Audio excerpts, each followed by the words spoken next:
नमस्कार, स्वागत है आपका एबीपी न्यूज में। मैं अखिलेश आनंद हूं। अब आप देखेंगे अपना पसंदीदा शो घंटी बजाओ। आज घंटी बजाओ में हम उस केरल की बेटियों के अस्तित्व से जुड़े मुद्दों की बात करेंगे। केरल में लव जिहाद और धर्मांतरण की कई कहानियां हैं, जिसमें बेटियों की जिंदगी के नर्क में बदलने की दर्दनाक दास्तान है। एबीपी न्यूज पर हम लगातार उस स्याह सच को दिखा रहे हैं। लड़कियां खुद कैमरे पर आकर अपनी वो आप बीती सुना रही हैं जिसे उन्होंने जिया। बता रही हैं वो कैसे शातिर मजहबी चाल में फंसी, फिर फंसती ही चली गई। केरल में चल रही कन्वर्जन फैक्ट्री पर खुलासों के बावजूद एक अजीब सी खामोशी है। लोग बोलने से बच रहे हैं, या फिर जो कोई बोल भी रहा है सिर्फ सियासी बातें हो रही हैं। इसीलिए आज हम बेटियों को नर्क में झोंकने वालों पर सवाल उठा रहे हैं, और आप भी इस पर सियासत करने वालों और चुप्पी साधने वालों के खिलाफ 8422840000 पर घंटी जरूर बजाइए।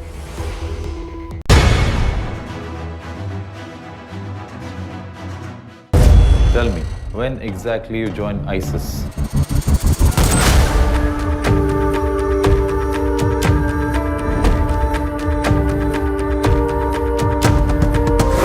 क्लासमेट्स ज़्यादा मेजॉरिटी मुस्लिम लड़कियां थी।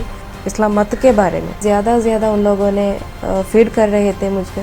उन्हें करीब लाओ, खानदान से जुदा करो, दुश्मनी रिश्ते बनाओ, जरूरत पड़े तो उन्हें प्रेग्नेंट करो, और जल्द से जल्द अगले मिशन के लिए हमें हैंडओवर करो।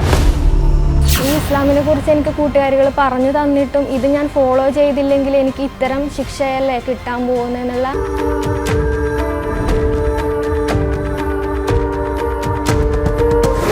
इस दुनिया को सिर्फ अल्लाह चलाता है, only Allah. I openly said to them that I am going to convert to as a Muslim.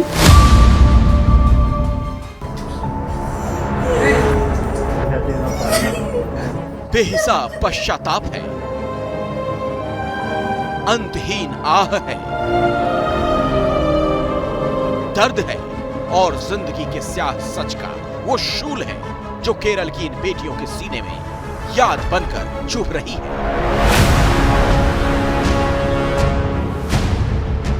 Just imagine how much the deep depth of brainwash. Okay, it happened years back, but I feel the pain now also.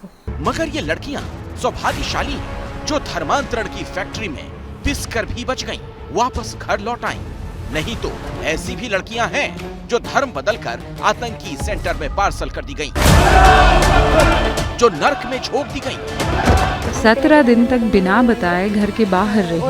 उसके बाद police के सामने surrender किया, फिर magistrate court में पेश किया गया, जहां मैंने कहा कि मुझे मुस्लिम धर्म में ही रहना है।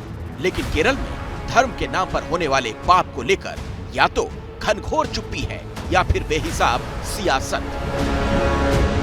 अगर इस कहानी को कोई सही साबित कर दे तो मैं राजनीति छोड़कर गुलामी करने को तैयार हूँ। मुसलमान कभी भी, चाहे किसी की लड़की हो, हिंदू या मुसलमान, सिख या ईसाई हो, उसकी लड़कियों को फंसाकर आतंकवाद में भेज दे या कहीं सेक्सुअल हरेसमेंट के भेज दे, मैं समझता हूँ वो मुसलमान नहीं होगा। मुसलमान के भेष में यही लोग होंगे। हमारे एक्स चीफ मिनिस्टर ने बोला है कि अगले 20 साल में केरला इस्लामिक स्टेट बन जाएगा।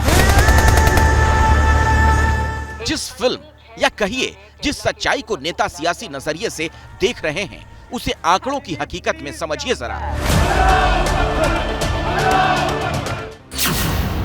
2012 में केरल के तत्कालीन मुख्यमंत्री ओमान चांडी ने दावा किया था 6 सालों में सूबे की 2667 लड़कियों को इस्लाम धर्म कबूल करवाया गया।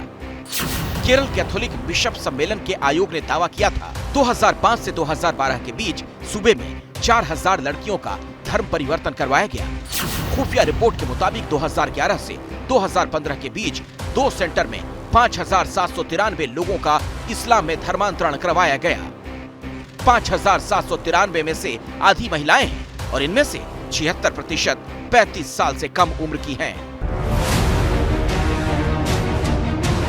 खुफिया रिपोर्ट में धर्मांतरण की फैक्ट्री के तौर पर जिन इस्लामिक सेंटर का नाम दर्ज है, उनमें एक कोझिकोड में है, दूसरा मल्लपुरम में।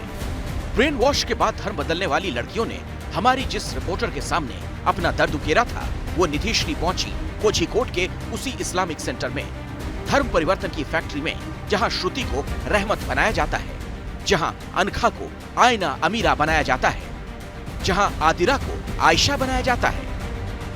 अनखा ने जिस इस्लामिक सभा का जिक्र किया था वो मेरे ठीक पीछे है। अगर मेरे सहयोगी आपको अजीजा को दिखा सके, ये तरबियतुल इस्लाम सभा है और आरोप यह है कि यहीं पर अनखा को आना था लॉकडाउन से ठीक पहले और उसके बाद उसको धर्म बदलना था। लेकिन अभी जब मैं अंदर गई हूँ तो यहाँ पर कुछ भी इन लोगों ने कहने से इनकार किया और सीधा सीधा हमें मना किया है कि आप यहाँ अंदर नहीं आ सकते, हम कुछ भी बातचीत नहीं कर सकते हैं। तो इसी तरीके का आरोप जो है वो अलग अलग इस्लामिक सभाओं पर लगाया गया। सवालों के चक्रव्यूह में खड़े इतने बड़े इस्लामिक सेंटर में हर कोई चुप्पी की चादर ताने हुए है। तरबियतुल इस्लामिक सभा में कोई कुछ बोलने के लिए तैयार नहीं। When that corona issues was going on, right? Yeah, that period I decided to legally convert whatever it is. I am going to legally convert. So I called an institution called Tarbiyatul Islamic Sabha in the Kozhikode itself. And I contacted them and I said that I want to convert. अनखा ने कैमरे पर केरल की conversion factory की वो सच्चाई बताई है जो दंग करने वाला है। अनखा ने बताया कैसे उसके शातिर दोस्तों ने ही धर्म बदलने के लिए चक्रव्यूह तैयार किया था। They discussed me about their religion and they got understood that I am studying deeply about this religion and I openly said to them that I am going to convert to Islam. I am going to convert to as a Muslim and they were very happy. अनखा की तरह ही श्रुति भी यूं ही फंसी थी मजहबी बातों में। श्रुति तो बाकायदा कन्वर्जन सेंटर ज्वाइन भी कर चुकी थी। लीगल सर्टिफिकेट के लिए मैं कन्वर्शन सेंटर गई थी। किस साल की बात है? 2013 में। बेहद ही धूर्तता के साथ लड़कियों को मजहबी जाल में फंसाकर उसके नाम को, उसकी पहचान को, उसके सम्मान को बदलने का खेल धड़ल्ले से होता है।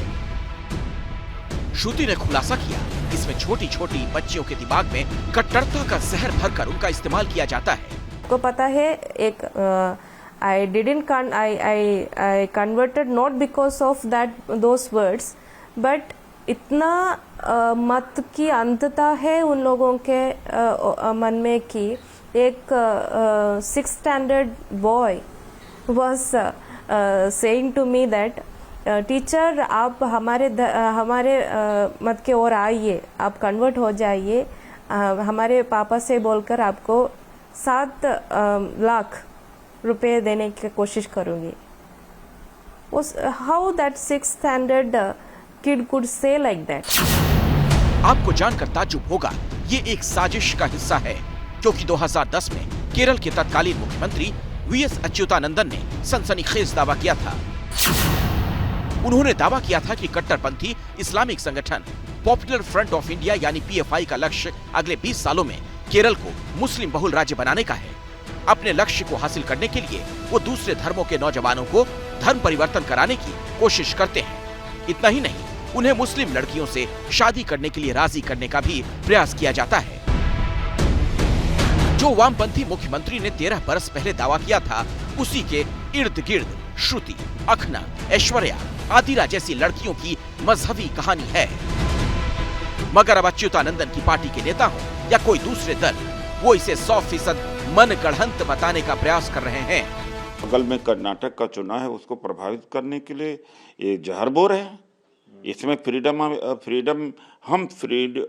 ऑफ चॉइस एंड एक्सप्रेशन के पक्ष में है, लेकिन आपको जहर बोलने का अधिकार नहीं। 32,000 का आंकड़ा हमें पेश कर दीजिए, आप चलाइए फिल्म को।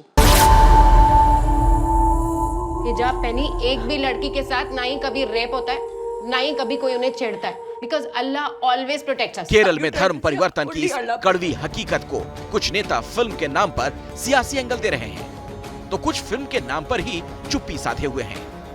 हमारे यहाँ तमाम बड़े बुजुर्ग हमेशा ये कहते आए हैं और तमाम मज़ाहिब के बड़े बुजुर्गों से अगर आप बात करिए तो सभी यही नसीहत करते हैं कि लोगों को फिल्म ना देखनी चाहिए, चाहे कोई भी फिल्म हो। इस चुप्पी और सियासत के बीच ही सवाल उठने लगे, केरल में धर्म परिवर्तन की फैक्ट्री पर खामोशी क्यों है?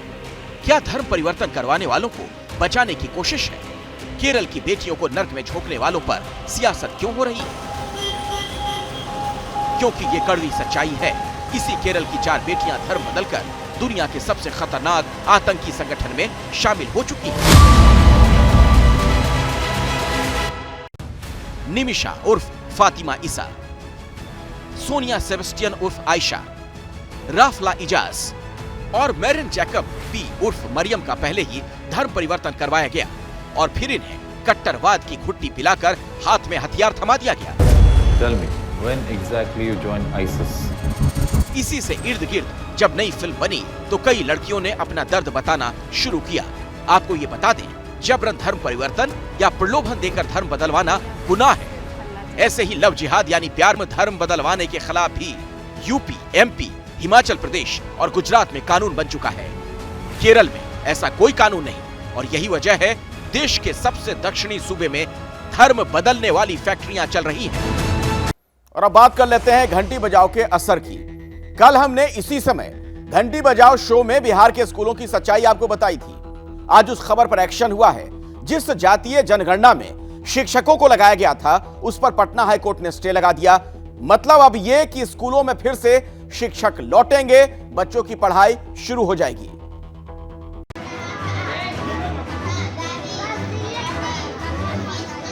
हमने दिखाया था कैसे बिहार के स्कूलों में बच्चों को भगवान भरोसे छोड़कर टीचर जाति गिनने घूम रहे हैं।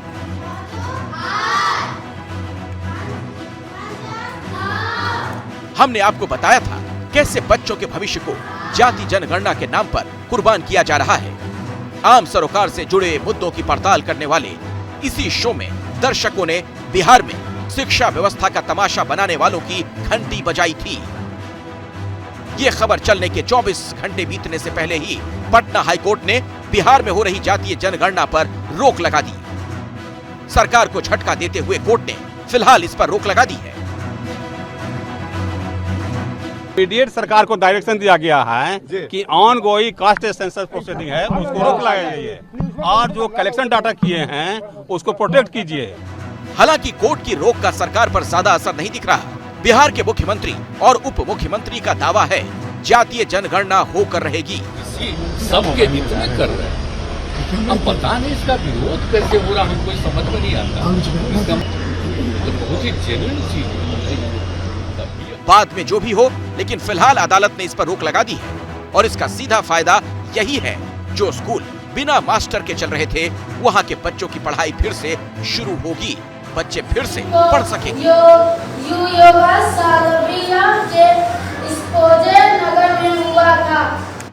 घंटी बजाओ में आज फिलहाल इतना ही।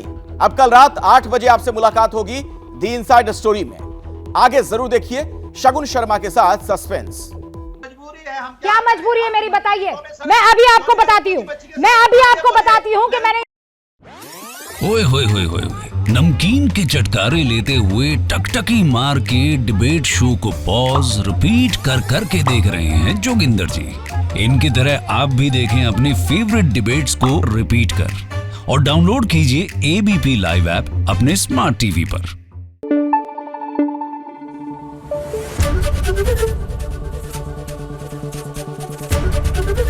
एबीपी न्यूज आपको रखे आगे।